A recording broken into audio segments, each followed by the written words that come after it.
I went to pick up my older brother who was out at a gathering. That was when I overheard him ask Nathan, haven't you been dating someone? It's been so long, and I still haven't met her. I suddenly tensed up. Nathan and I had been together for 3 years, but we had always kept it a secret, so no one knew. Nathan replied lazily, she's not my girlfriend, just a pastime. It's not like I planned to marry her. I clenched my fists and pushed the door open without hesitation. Chapter Nathan Ridges immediately shut his mouth when he saw me. All eyes in the room turned to me. What are you doing here? My brother, Lucas Everett, put down his glass and moved aside to make room for me. Mom and Dad are out for a business dinner. I was bored at home alone. I tried to keep my voice steady, but my hands trembled uncontrollably. He nodded and warned the people in the private room, my sister doesn't drink. None of you better force her. His friends laughed and teased. Lucas, you treat your sister so.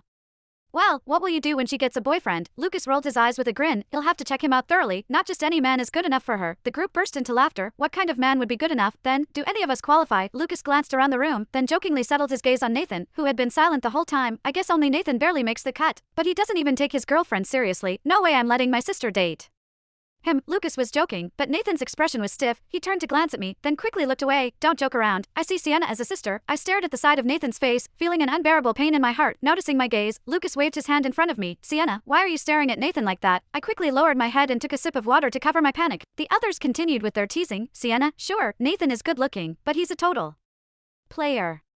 Don't fall for the wrong guy. Yeah, just now, he was saying his girlfriend is easy to fool because she's naive and soft-tempered. Can you believe that? I thought he was actually serious after dating her for years. Turns out, he said she chased him too hard, and he couldn't shake her off, right? And he never brings her around. Why do you think that is? Because he never planned to have anything long-term with her. Just earlier, that's enough. Stop talking. Nathan's face darkened, and his voice turned cold. Lucas, being the closest to him, noticed his mood shift and asked, what's wrong? Don't tell me you're still upset about Bianca coming back. My hand trembled suddenly. Bianca was coming back. Nathan quickly glanced at me before looking away just as fast. What does her return have to do with me? Lucas chuckled. How does it not? You don't care about your girlfriend because you still have Bianca in your heart, don't you? Everyone knew he had a girlfriend he never introduced, but no one knew that person was me. He would take calls from her at gatherings, speaking softly and sweetly. He sent her gifts every week, never the same, always thoughtful. Even Lucas thought he was serious about her. For 3 years, Nathan had treated me well, gentle, considerate, generous. He was the perfect boyfriend. The only condition he had was that we kept our relationship a secret. His reason, you're still young. I believed him until just now, when I heard him say in a completely indifferent tone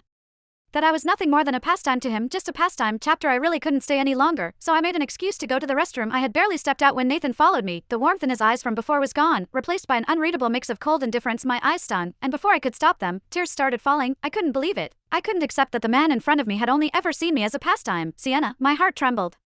He was calling me by my full name now. He looked at me, raising a hand as if to wipe away my tears, but I turned my face away to avoid him. I'm sorry. Just 3 simple words, yet they made everything between us clear. Nathan had been abroad for over a month. I had missed him so much that I couldn't even wait until the next day, so I had rushed over excitedly to join his friend's gathering. I never expected to uncover such a cruel truth.